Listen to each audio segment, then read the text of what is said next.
Supreme Court lifts restrictions on LA immigration stops set after agents swept up U.S. citizens. So this came out September 8th, 2025. So this was not that long ago. So I discovered that because I was looking at some articles that kind of cropped up, and I'm good for that. A lot of times I'm always hunting for different news articles, current events. Before I read this, I just want to say that there have been other videos that I kind of foretold that we were going to come to this point where things were going to get worse, and I believe this is the beginning of what is to come to be worse, and it's going to get even worse. And I don't care what anybody calls it. They might say, oh, he's doing his job, as a president, he's doing a crackdown on crime. They might try to use the excuse that he's trying to make the neighborhood safe. I'm just going to say it like this here. I believe that these issues that are happening right now in these cities are not a crackdown on crime. These situations, for those, if you're not really paying attention, this is an all-out attack on people of color. And this is a race war. And we are in the beginning stages of it. So it is going to get worse. What I learned is that there were more than 5 HBCUs, which are historical black colleges, that were put on lockdown because of threats of violence and terror. Recently, a conservative political figure, Charlie Kirk, was assassinated, and a lot of people have been talking about it, and I know a lot of people have witnessed and seen some of the events unfold, and they more recently apprehended the suspect in question. And so there's been talk about the person who's the suspect of interest. Yet, I've been hearing that shortly after that incident, the black historical colleges have been targeted, and they are looked at as if somehow they're involved. I don't know how that fits in, but they're not involved. The person who was involved happened to be a white young man, and they posted his face, they posted his background, his name, his age, and I believe he is a resident of Utah, a student, or would be a student, I believe. He was set to go to a school. I didn't look at all of the details, but I know what I did look, kind of glanced over an article about this young man. I believe his name is Tyler. That his father turned him in, and I believe some more information came out that there was engravings on the shell casings of the bullets, and they worded what the shell casings said.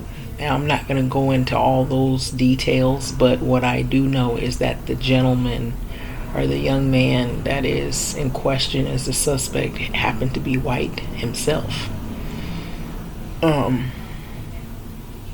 But that's not what I want to really talk about. What I want to talk about is how the rage has turned to such an outcry to where People have their misdirected rage instead of being angry at the fact that if you look, and I'm not trying to be mean here, because we have some people that were, I guess, supporters of this man that was murdered, Charlie Kirk.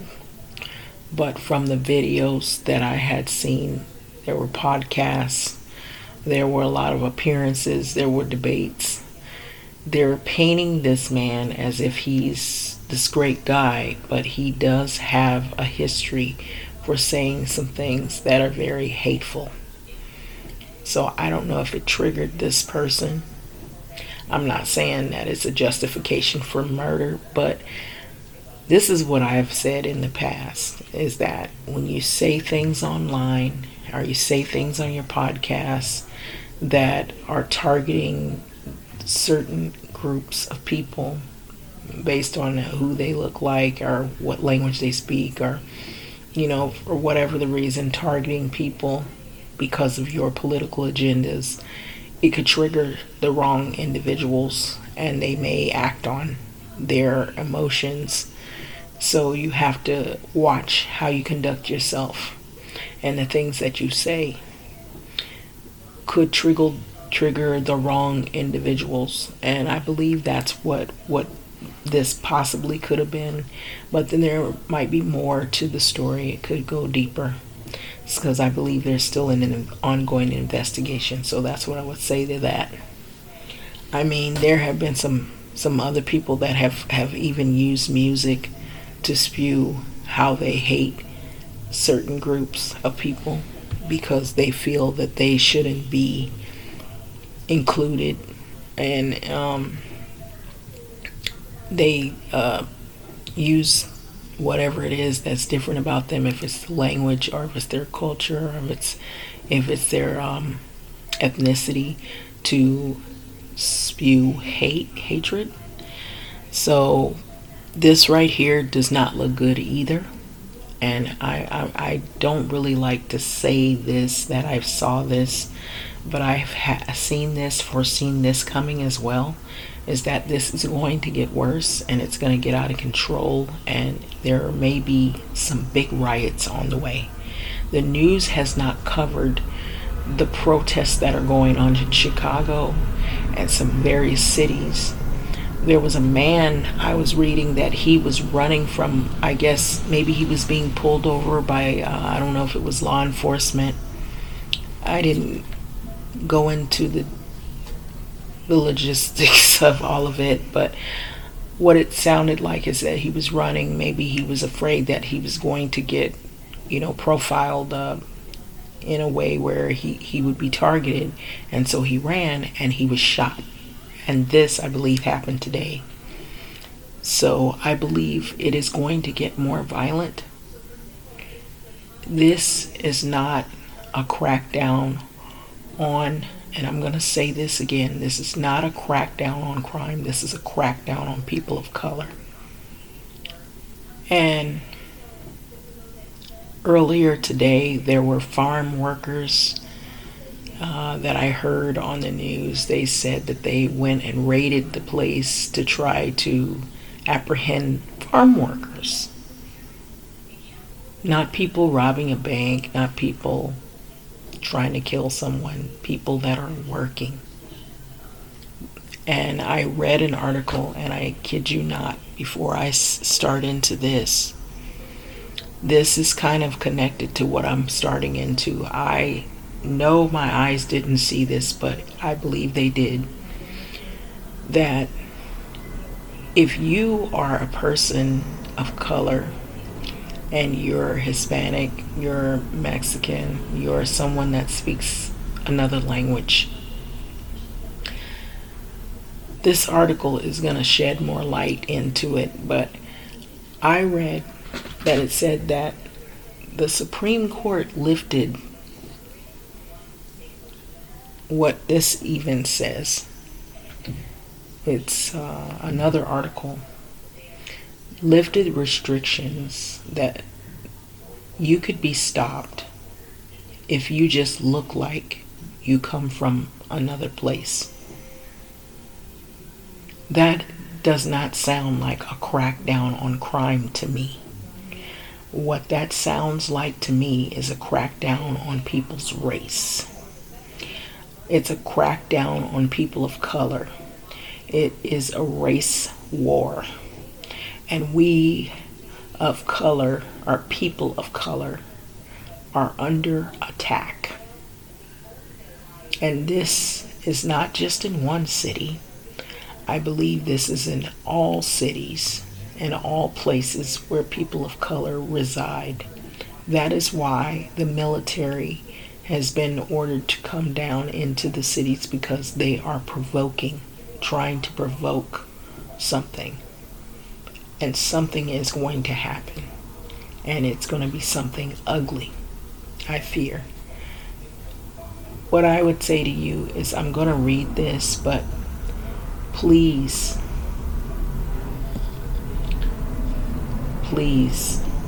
pay attention to what is going on.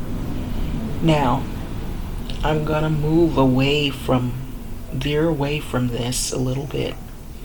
I also was looking at, there's a would-be war, I believe it's Iran. There was a threat that there could be some airstrikes to some U.S. bases. There's something bigger about to happen as well than even what's going on in these cities, but it's going to get more vicious. So this article, what it says here is the Supreme Court, they lift restrictions on Los Angeles immigration stops, set after agents swept up U.S. citizens. So this was written by AfroWorld News. So I'm going to pan down and you can see federal agents. So the Supreme Court on Monday, they cleared the way for federal agents to conduct sweeping immigration operations for now in LA. The latest victory is for Donald Trump's administration at the High Court, okay? The conservative majority lifted a restraining order from a judge who found that the roving patrols were conducting indiscriminate stops in and around Los Angeles.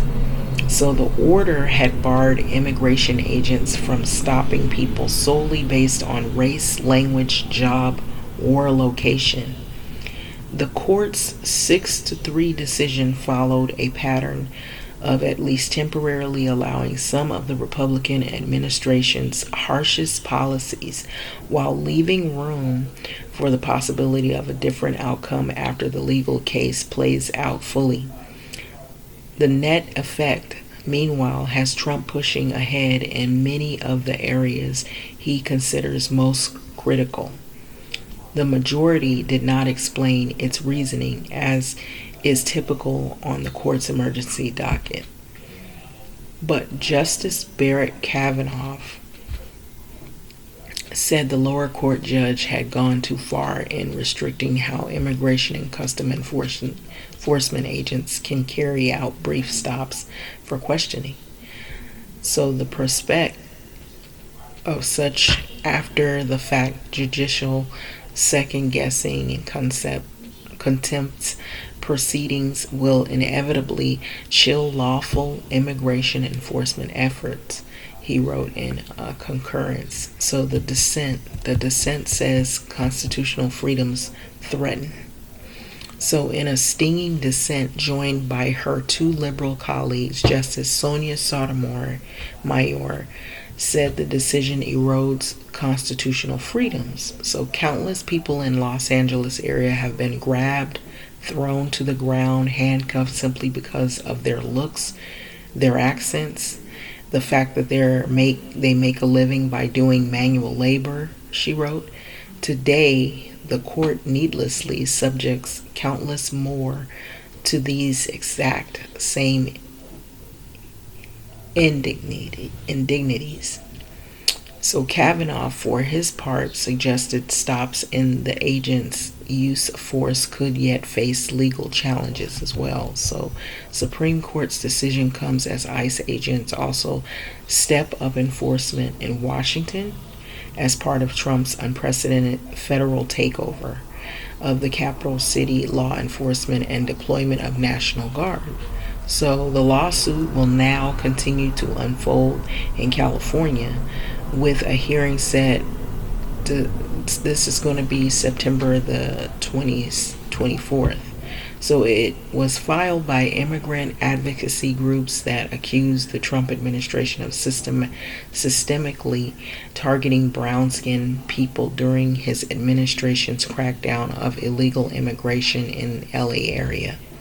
So U.S. District Judge Mamie E. Frimpong in LA had found a mountain of evidence that enforcement's tactics were violating the Constitution. So the plaintiffs included the U.S. citizen sweep. They swept up in immigration stops, and appeals court had left Frimpong's ruling in place. So federal attorneys have said immigration officers target people based on a legal presence in the U.S., not skin color, race, or ethnicity. Even so, the Justice Department argued that ICE agents can use at least some of those factors in combination with others, and Kavanaugh said apparent ethnicity could be a relevant factor for a stop. More than 5,000 arrests have been made. So the Department of Homeland Security said last week the authorities had made 5,210 immigration arrests since June the 6th and praised the work of its lead comrade Gregory Bovino, whose success in getting the worst of the worst out of Los Angeles region speaks for itself. Now, this is not coming from me. That's coming from the article and who said it, Gregory Bovino. So the agency promised in an online post to continue to flood the zone, is what they call it, in Los Angeles after the High Court's decision. So the region has been top priority for the Trump administration, and its hardline immigration strategy has spurred protests and the deployment of the National Guard and the Marines as well. So the number of raids in Los Angeles appeared to slow shortly after Frimpong's order came down in July, but recently they have become more frequent again, including an operation in which agents jump out of the back of a rented box truck and made arrests in Los Angeles at a Home Depot store as the administration carries out the president's goal of mass deportations. So Attorney General Pam Bondi celebrated the Supreme Court's decision as a massive victory in a social media post. So now ICE can continue to carry out roving patrols in California without judicial micromanagement, she wrote. So in order from Frimpong, who was nominated by Democratic President Joe Biden, barred authorities from using factors like apparently race or ethnicity, speaking Spanish or English with an accent presence at a location such as the tow yard, car wash, someone's occupation as only the basis for reasonable suspicion for detention. So it has covered a combination or a combined population of nearly 20 million people, nearly half of the whom identify as Hispanic or Latino. I was born here in the States. So the plaintiff argued the Frimpong's order only prevents federal agents from making stops that do not align with the Constitution and the Supreme Court precedent. So Chris Newman, legal director of the National Day Laborer Organization Network, said that the Supreme Court decision will fuel aggressive immigration enforcement in other major cities as well. So we see that happening in Washington, not only Los Angeles, we see that happening in several cities. So we've been watching it. So I'm keeping my eyes open, and I would suggest that you do the same, because we don't know what else is going to transpire in wake of all of this. So the Supreme Court, going back to the article, says the majority makes clear that the average non-white workers are targets, and it functionally gives its stamp of approval for the Trump to trample their bedrock constitutional rights, he said. So plaintiffs included 3 detained immigrants and 2 U.S. citizens. One of the citizens in Los Angeles City resident Brian Gavidia, who was shown in June 13 video being seized by a federal agent and pressed against a metal fence with his arm twisted behind his back as he yelled, "I was born here in the States, East LA, bro."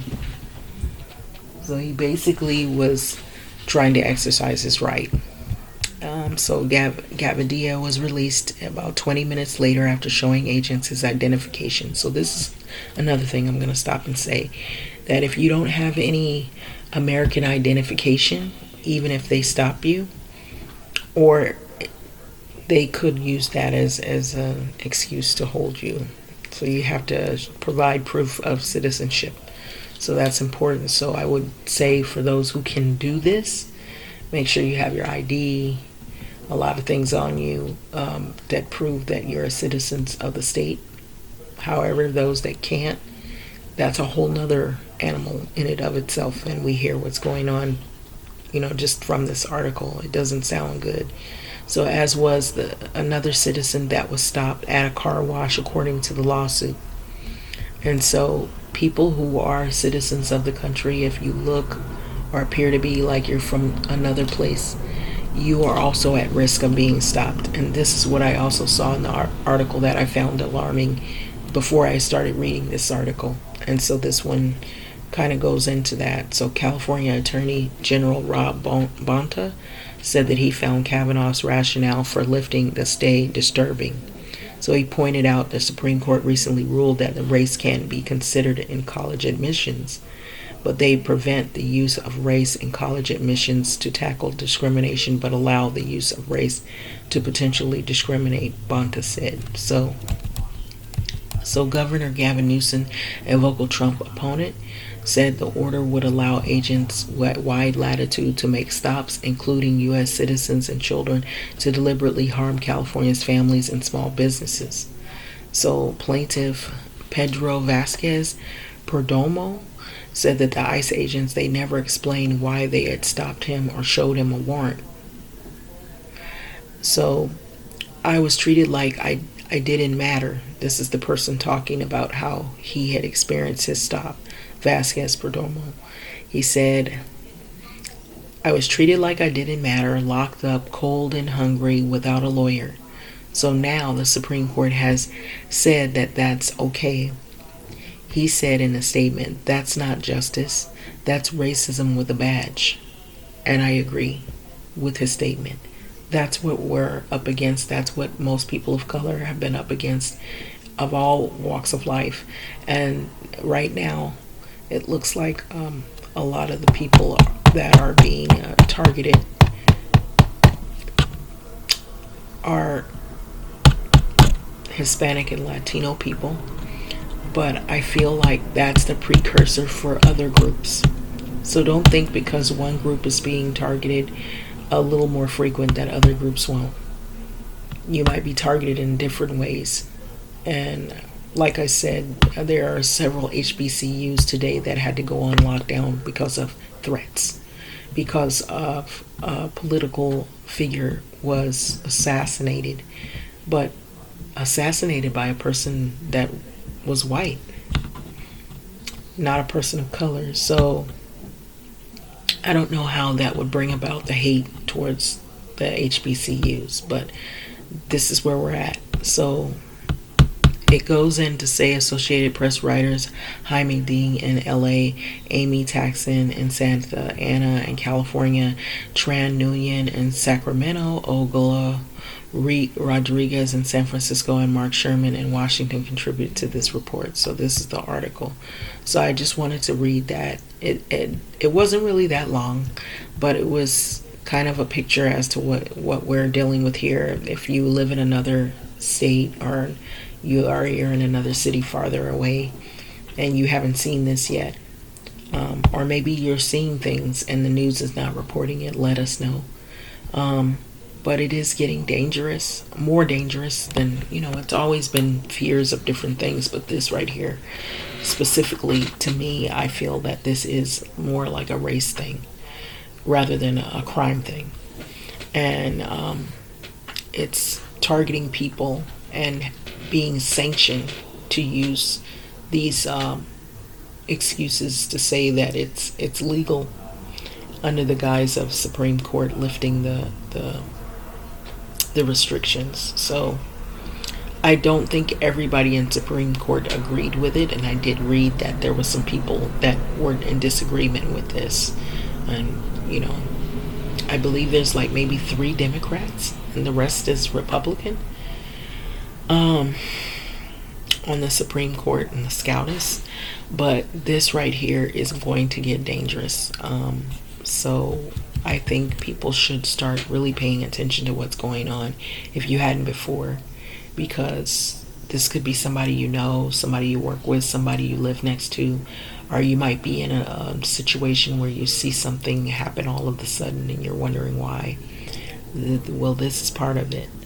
So I thought I would bring this article to some people's attention if you didn't really know what was going on, or you're trying to, the news is crazy. I mean, we're seeing a lot of crazy stuff, but it's I feel like it's going to get even more crazier in the next coming weeks, maybe very shortly, because I'm hearing a lot of things developing, and some of it's happening so fast and so rapidly. Not even the news is covering everything.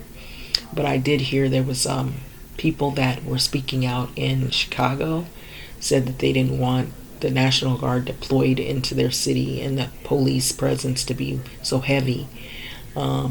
Then I'm hearing too that there's a crackdown on gangs, which I wonder why did they wait so long to do that. But I mean, there are gangs everywhere.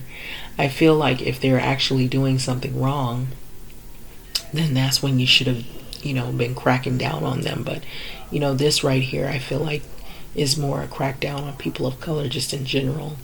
So, well, this is world news. What's happening in our world, and U.S. news, I would say.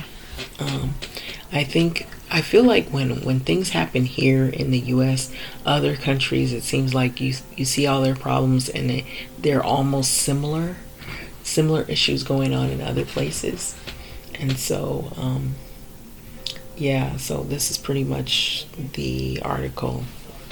And I think you should stay tuned, and we should stay alert and stay vigilant. And I'm not wishing anything bad on anybody by my statements about the guy that was murdered. But I will say this, I did see some videos that were very disturbing. Some of the statements that he made, I'm not justifying what happened to him. But if you're talking and saying things like that, there are other people that are out there that might not receive it. They might not just get upset and be like wanting to debate with you. They might want to actually carry out a violent act towards you. So that's why I was referring to some of those videos that I saw. I was alarmed by it, but I remember there was this one video where he made the reference that slavery wasn't a problem, that blacks should still be enslaved. So those things really hurt. They sound disturbing, and when you say things, and also there was some really disgusting things he was saying about black women. So outside of all of that, I'm gonna say this: it's difficult. Online content can be really bad. When people are trying to, hurl threats, or they're saying things that are negative towards other groups of people. But when you are acting like you're building a movement around hate, or around racism, or around trying to dominate other groups, you're going to get people that are going to be oppositional, and then some are going to handle it in a way where they want to vote you out, or they're going to maybe debate with you and it'll be a healthy debate, and others that might be unhinged, they might carry out something all far together different that you're not expecting. So I think that's the reason why I saw on the news earlier there was some guy, he was saying, I think people need to tone down the rhetoric, and I think he was saying that in terms of the politicians, some of the things that they say when they're trying to, build movements, or they're trying to campaign, or they're trying to go against another opponent, or they're in opposition to other people that are in on the opposite side of politics, that they should tone down the rhetoric. And I believe they didn't want to say what they were referring to, but I knew exactly what they were referring to, because they didn't want to say, oh, that's the reason why he's dead, because of the way he was spewing a lot of vitriol online. They just said politicians should tone down the rhetoric. And then they also went on to say that that a lot of the other politicians on either side, Democrat or Republican, were considering having like more security. And so I'm thinking, with what's been going on, this thing has been ramping up. It's been getting crazy. So political violence is getting more and more prevalent every day. And so when you see what's happening, federal agents being deployed in cities, more police presence, people who are living in cities are starting to be afraid, people getting deported, or in fear that they could get deported even though they're a citizen of the country. You might see more violence. You might see more anxiety. You might see more people that are unhinged come out from everywhere. So I'm going to leave this, but these are tough times we're living in, and I think it's going to even get rougher. But I think the best thing to do is stay alert to what's going on, so you can best prepare for what you need to do to stay safe in these times that we're living in, because this is not good. None of this is good. I will say this here, this does not make America great at all.